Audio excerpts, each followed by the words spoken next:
본주, 상, 행록 1. 검찰의 조사 기록은 대략 다음과 같았다. 피의자 신문조서 2회, 피의자 이회희, 우자에 대한 국가보안법 위반 등 피의 사건으로 단기 4283년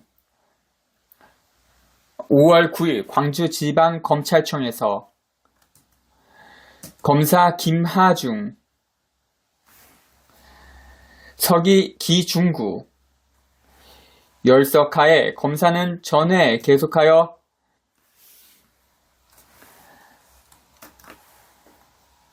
피의자에 대하여 여자히 신문한다. 문, 피의자는 이회희인가? 답, 그렇습니다. 문, 피의자가 전회에 공수를 한 바는 틀림없는가? 답, 대개가 틀림없으나 가의 사실과 같이 강증산이 출세 등극하여 대한민국을 전복하고 신정부를 수립 오는하는 말을 교도들에게 이야기한 말은 절대로 없사옵고 또 조삼순에게 본부와 이별하여 황치익과 동거하도록 권유한 일도 없으며 소위 경세강고문이라는 것을 황치익을 시켜 작성케 한 일도 없고 제시를 건축하다 하여 금품을 편취한 일도 없습니다. 다만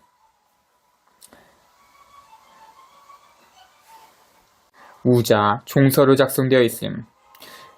다만 교도들이 제실이 없으니 건축하자고 합의하여 객출하여 가져온 것입니다.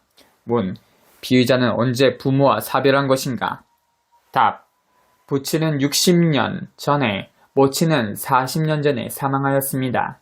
문, 피의자는 언제부터 강증산교를 신앙하였는가? 답, 약 40년이나 됩니다. 문, 피의자를 여씨 부인이라고도 하고 심정수라고도 호칭하여 왔다는데 여하. 답, 교도들이 여씨 부인이라고 불러주었으나 그 뜻을 알 수 없고 저의 본명이 이 심정수입니다. 피의자는 극도로 쇠약하여 언어불통으로 이 이상 수사를 계속할 수 없음. 우 조서는 차 공술자에게 읽어드리었으니 틀림없다 말하였으나 본인 서명 불능함으로 입회석이 대서하였는 바 본인이 무인하였음.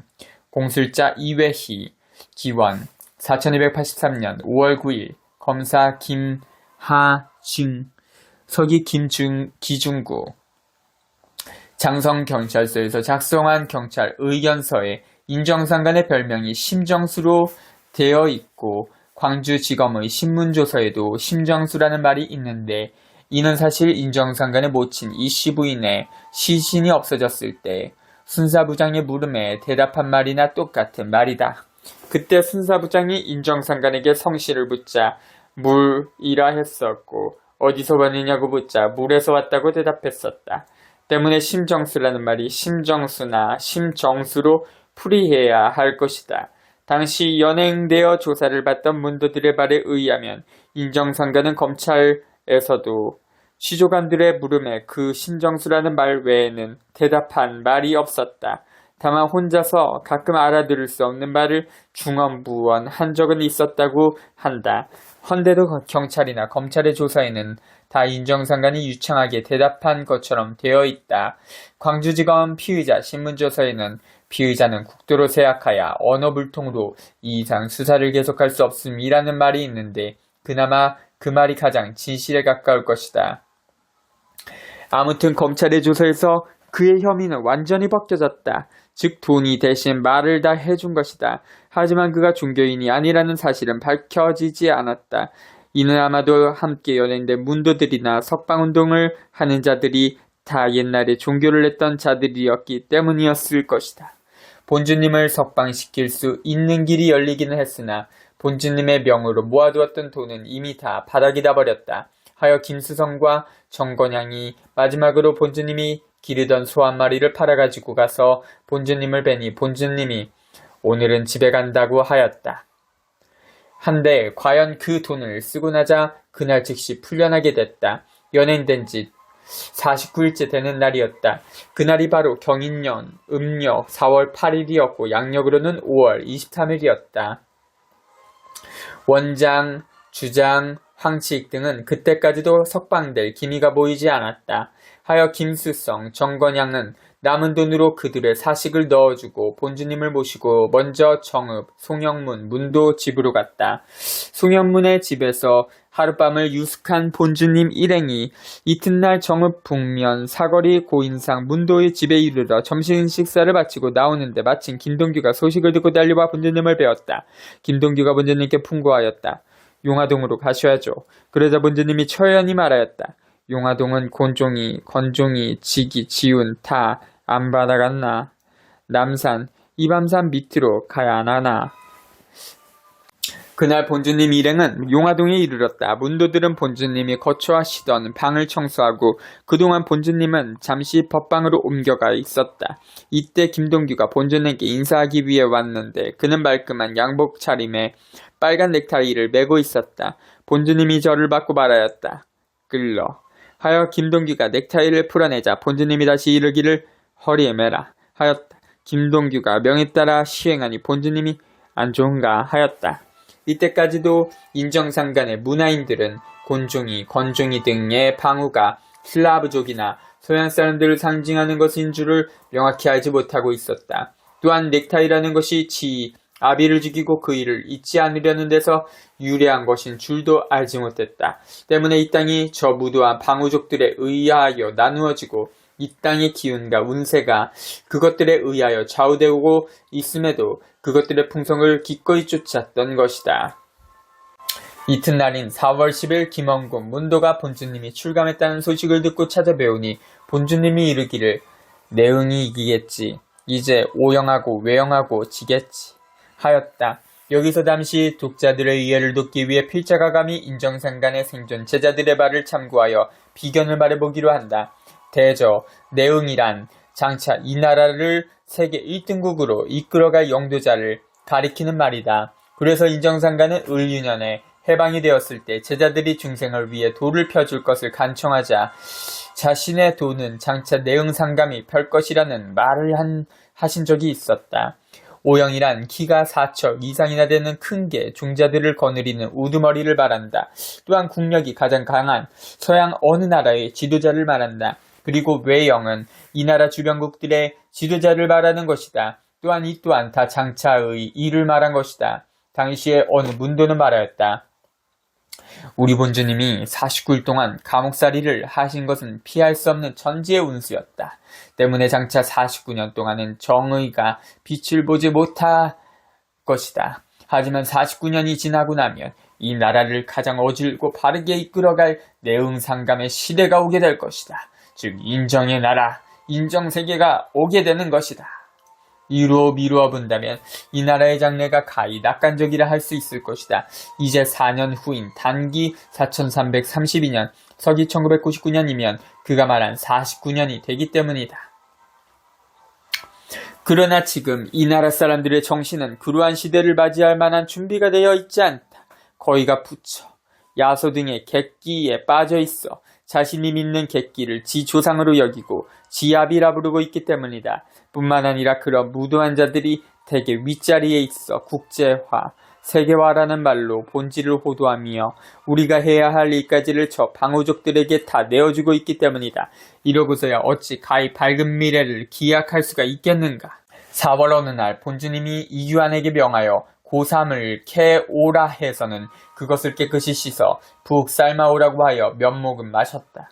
이는 아마도 인정상간이 옥고에 지친 몸을 치료하기 위함이었을 것으로 짐작되고 있다. 5월 7일 음력 김순덕이 그 고모와 함께 서울을 가기로 약속을 하고 본주님께 풍고하니 본주님이 놀라 이르시기를 가면 안 돼. 가기는 가되 네가 어이올래 하였다. 그가 서울에 가는 일을 포기하고 있었는데 3일 후에 6.25 난리가 일어났다.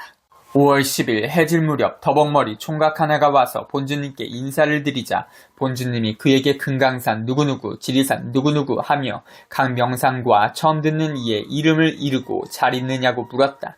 그러자 그 총각이 물었다. 환란이 서울까지 왔는데 어찌하면 될까요? 본주님이 이에 답하였다. 밤 기운이 있고 낮 기운이 있네. 그러자 총각이 감사합니다 하고 인사를 드리더니 호련히 사라져 버렸다. 그런 일이 있고 난 후 과연 인민군이 서울을 점령하였다. 인민군은 이를 완전한 승리로 여기어 사흘 밤낮을 서울에서 휴식을 취하였다. 만일 그때 인민군의 선봉이 서울을 후속부대에게 맡기고 노두와 같이 남진했더라면 대한민국 정부는 감히 반격할 엄두조차도 내지 못하고 정부 요인들이 다 외국으로 달아나기에 바빴을 것이다. 본주님이 고 동진에게 이르기를 원지방이 비어서 어이할고 건종이 인종이 오도록 환을 붙여라 하였다. 원래 원지방이라는 말은 본주님이 원래 지방인 경상도 출신 문도들이 자주 모이는 기무서 김경산의 집을 가리키는 말이었지만 때로는 이 나라를 가리키는 말로 쓰기도 했다. 여기서 나라를 가리킨 말로 생각되고 있다. 즉 당시 나라가 비어있음을 근심하고 방어들의 군대 즉 유엔군이 오도록 환 그림을 그려다 붙이라고 한 말로 해석되고 있다. 본주님으로부터 순사라는 벼로를 받은 이희열은 본시 정읍군 내장면 출신으로 외정 때 해군 사관학교를 졸업하고 일본군 해군 장교가 되었던 사람이다. 그는 군인으로서의 첫 휴가 때 그의 친구 안내로 인정상간을 찾아뵌 일이 있었다. 인정상간이 이반면 진등마을에 살고 있을 때였다. 이희열은 곶감 한 접을 가지고 찾아가 어른을 배웠는데 어른을 뵙고 돌아온 그는 그 이튿날부터 연병에 걸려 사경을 헤매게 되었다. 귀대하여 격리치료를 받았으나 어느 정도 나았다가 재통, 삼통을 하게 됐다. 때문에 그는 머리털까지 다 빠져버렸고 그러한 증상으로 인하여 일본 해군에서 제대가 되었다. 한데 제대를 하여 고국에 돌아오니 그 지긋지긋한 연병이 감쪽같이 떨어져 완전한 사람이 되었다. 얼마 후에 일본은 연합군에게 연속적으로 패배하여 해군이 전멸했고 B-29의 일본 본토 공습으로 인해 태평양 전쟁의 종지부가 찍혔다. 이때부터 이희열은 자신이 연병에 걸린 덕택으로 물귀신을 면하게 된 것을 깨닫고 인정상간을 신인으로 받들어 모셨다. 그가 인정상간이 광주 형무소에서 출감했다는 소식을 듣고 달려가 어른을 배우니 어른께서는 장롱 속에서 직광목 7자를 꺼내어 그에게 주었다. 그리고 이르기를 이것으로 사러 하였다. 그는 어른께서 주신 직광목으로 한복을 만들어 입었다. 원래 양복 생활을 하던 사람이라 한복이 몸에 익숙하지 못했지만 6.25 난리 중에도 늘 그 한복을 입고 피난을 다녔다. 난리통의 좌익 사람들은 이희열이 외정 때 해군 장교를 지냈다 하여 친일분자로 지목하고 그를 잡아 죽이려 혈안이 되어 있었다. 결국 그는 좌익들의 눈에 띄어 쫓기게 되었다 하여 도망치다가 고구마 밭으로 들어섰는데 그만 고구마 덩굴에 팔이 걸렸다. 그 바람에 뻣뻣한 직광목 바지의 데님이 부러져 그는 바지 끝을 밟고 앞으로 고꾸라지고 말았다. 바로 그 순간 수십 발의 총성이 울리면서 따발 총알이 그의 몸 위로 지나갔다. 실로 고꾸라지는 게 먼저였는지 총알이 발사된 게 먼저였는지 분간할 수 없는 상황이었다. 그중 한 발이 그의 다리를 스쳐 옷에 피가 낭자하였다. 그는 그 자리에 죽은 듯이 엎어져 있을 도리밖에 없었다. 좌익 사람들은 그가 피에 젖어 엎드려 있자 그의 몸이 이미 벌집이 된 줄로 알고 돌아가 버렸다. 그는 이렇게 인정상간의 신통력과 예지로 인해 2번이나 죽을 고비를 넘기고 세상을 다시 살게 됐다. 때문에 평생 동안 인정상간을 스승으로 모시고 추종하였다. 고창 사람 이몽씨는 한때 경찰 공무원을 지낸 바 있는 사람이었다. 하지만 인정상간의 문화에 드나들면서부터는 그 직책을 그만두고 농사를 지으며 두번을 모시고 살았다. 그가 6.25 수일 전에 인정상간을 찾아뵈오니 인정상간이 이르기를 다음에 올 때는 자네 모친과 함께 오지 하였다. 이에 그는 별로 깊이 생각해보지도 않고 그저 예 하고 물러나왔다. 그는 어른의 말씀에 따라 사주팔자가 바뀐다는 사실을 대강 짐작하고 있었기 때문이다. 6.25 때 고창 지방은 가히 제2의 모스크바라 별칭할 정도로 좌익들이 들끓었던 곳이다. 때문에 그런 곳에서 경찰 공무원을 지낸 이몽씨를 그냥 둘 리가 없었다. 신변의 위험을 느낀 그는 친척들의 집을 찾아다니며 피난처를 구하려 하였다. 그러나 그의 친척들은 다들 벌벌 떠며 그를 받아주지 않았다. 이때 이몽씨의 머리에 떠오른 것이 다음에 올 때는 모친과 함께 오지 라는 인정상간의 말씀이었다. 하여 그는 모친과 함께 인정상간이 계시는 금산리에 가면 가히 위난을 모면할 수 있을지 모른다는 생각을 하게 되었다. 하여 이몽실은 기지를 짜내어 노모에게 말하기를 어머님께서 제 말씀을 들어주신다면 제가 살 수가 있을 것 같습니다 하였다. 그러자 그의 노모는 크게 반가워하며 말하였다. 내 새끼가 산다는데 이 애미가 무슨 말인들 못 듣겠느냐. 제가 살려면 본주민 곁으로 가야 하는데 적들이 지금 사방의 길목을 지키고 있으므로 어떻게 빠져나갈 방도가 없습니다. 그러니 어머니께서 저와 함께 김제공 금산까지 가는 동안 제 손을 잡고 봉사 신용을 하시면서 지팡이를 짚고 길을 걸으면 별 문제 없이 각 검문소를 통과할 듯합니다. 그리하여 노모는 봉사 행세를 하며 아들의 손을 잡고 길을 나섰다. 도중에 검문소에서 검문을 하며 이몽실이 답하기를 우리는 김제곤 금사면에 사는데 앞 못 보는 노모께서 이곳 고창으로 시집온 누이 동생 집에 다녀가는 길이오 하였다. 그러면 무주한 그들도 동무의 효성이 대단하오 하면서 오히려 쉽게 가는 길까지 가르쳐 주었다. 이몽실은 그렇게 노모와 함께 백여리를 걸어오면서 도중에 사람이 없으면 어머니 이제 눈 뜨시지요 하면서 무사히 금산까지 도착하여 인정상간의 문화에서 피난을 하게 되었다. 원장 서보산, 주장 김경량, 황치익 등은 인민군이 광주에 진주하여 형무소 문을 열어주자 105일 만에 추록하게 됐다.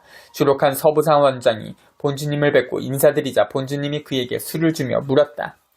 10년이나 3년이나 먹을 양식하고 그 많은 돈 누가 가져갔는가? 하여 원장이 대답하였다. 앞으로 오는 세상에 나쁜 건달들을 없애기 위해 건달이 가져갔습니다. 그 여자 본주님은 꼭 그런가 하고 3번을 연거푸 물어 다짐을 받았다. 18.